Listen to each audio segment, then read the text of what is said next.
வணக்கம் மக்களே, இன்னைக்கு நம்ம என்ன வீடியோ போட போறோம்னா திருநெல்வேலி டு கொடைக்கானல் போன சீரிஸ் ஒன்று தான் பார்க்க போறோம். எப்படின்னு பார்ப்போமா?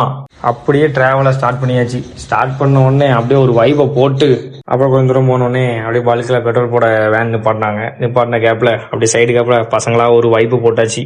அதிகாலையில் 4 மணிக்கு ஃப்ரெண்ட்ஸ் எல்லாரும் டீ குடிச்சாங்க. அடுத்து கொடைக்கானல் கிட்ட வந்தாச்சு. கொடைக்கானல் ஹில்ஸ்ல டிராவல் பண்ண ஆரம்பிச்சாச்சு. டிராவல் பண்ணி அடுத்து நம்ம ஃபர்ஸ்ட் விசிட் பண்ண இடம் சில்வர் ஃபால்ஸ் விசிட் பண்ணிட்டு அப்படியே போட்டோலாம் எடுத்துட்டு கிளிப் எடுத்துட்டு அப்படியே நம்ம டிராவல் பண்ணி போகும்போது ஒரு டீ கடையில் நின்று டீ குடிச்சு பஜ்ஜிலாம் சாப்பிட்டு அடுத்து நம்ம ரூமுக்கு போக பிளான் பண்ணியாச்சு. ரூமுக்கு போகணும்னு நினைக்கும் போது தான் ஹெவி டிராஃபிக். அதனால நாங்கள் போகிறதுக்கு ஆஃப்டர்நூன் ஆயிடுச்சு. ரொம்ப டைம் ஆயிட்டனால மதியம் ஹோட்டல் போயிட்டு நாங்கள் சாப்பாடு சாப்பிட்டோம். உடனே சாக்லேட் வாங்கிட்டு அப்படியே போட் ஹவுஸ் கிளம்பியாச்சு. போட் ஹவுஸ்ல 4 பர்சனுக்கு 300 சார்ஜ் பண்ணாங்க. அப்படியே ஃப்ரெண்ட்ஸோட போட்டிங்ல ஏறி அப்படியே ஒரு ஜாலியாக என்ஜாய் பண்ணிட்டு அப்படியே பியான் பார்க்கு போயாச்சு. அங்க வந்து எப்படின்னா அடல்ட்டுக்கு 50யும் சில்ட்ரனுக்கு 25 சார்ஜ் பண்றாங்க. அப்புறம் கிளைமேட் டோட்டலா சேஞ்ச் ஆயிடுச்சுங்க. அப்படியே ரூமுக்கு கிளம்பியாச்சு. அப்புறம் எனக்கு கேம்ப் ஃபயர் சாங் போட்டு வைப் பண்ணி அப்படியே அன்னைக்கு ஒரு டேயை கம்ப்ளீட் பண்ணியாச்சு.